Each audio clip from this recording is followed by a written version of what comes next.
the case for the Bible and the case for God being in soul care psychology, from a Christian standpoint, is probably an open and shut style of case. It's there's no real argument.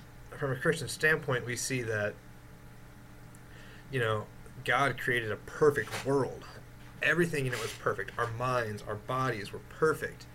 Then we decided that it'd be a great idea to go listen to a little snake serpent type dealio character and eat from the tree that God said don't eat from. Literally one rule, and we couldn't keep it. So yeah, after that, sin enters the world.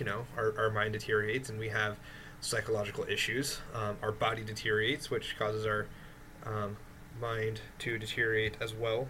So we have sin in the world that is causing us to not be who we are created to be.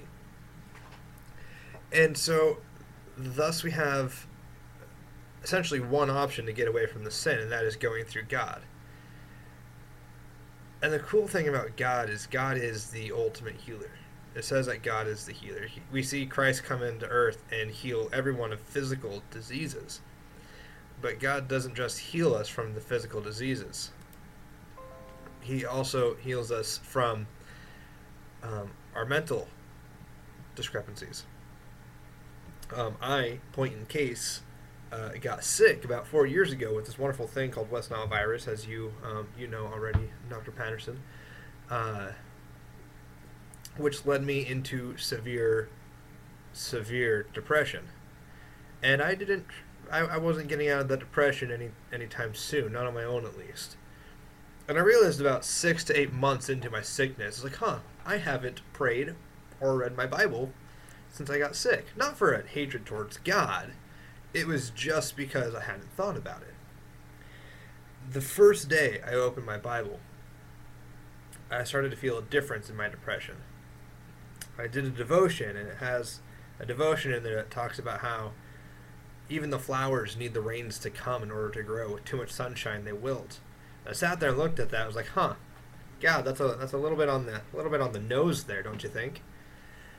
But it was because of God's interaction into my life when I decided, hey, I need God in my life to help me heal, that my depression started to lessen. Did my brain trauma start to lessen? Eventually. But in that moment, it was God's interaction in my life, intervention, I should say, in my life, that caused the depression to start to go away. Because God is the ultimate healer. I do think that medications are helpful in certain situations, but I think that our issues can be brought back to the fact that we are in a fallen world. Our issues can be brought to the face that we have, the fact that we have sin in our lives, and God's the only one who can get rid of that sin. It's through our salvation that we are healed, because of God's sacrifice. And taking it a little bit further, I was talking to my friend. This is obviously being recorded after the Trump election. But Mike Pence is for conversion therapy, which is essentially, as my homosexual friend puts it, electroshock therapy, hoping to electrocute the gay out of someone, as he puts it. And I sat there and looked at him, and my friend is a Christian, used to be a Christian, still is a Christian, I don't know. OSAS is an argument for another day. But I sat there and looked at him and said, hey man, I personally believe in conversion therapy. Not in so much the electroshock style. I believe in the conversion therapy that you convert to Christ. You become Christian and you start to lean on God. And in God's gracious and miraculous healing, he starts to help our minds. And for some of us, that doesn't mean that we're going to ultimately, at least if it was a homosexual, they wouldn't ultimately stop being gay. But what it does mean is that they have a new objective in life, and that's to please God. And so they might abstain and deal with sexual temptation as a straight person deals with sexual temptation. But it comes in the fact that we're using God and finding our joy in God.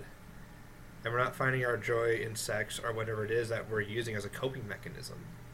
But the joy truly comes from God.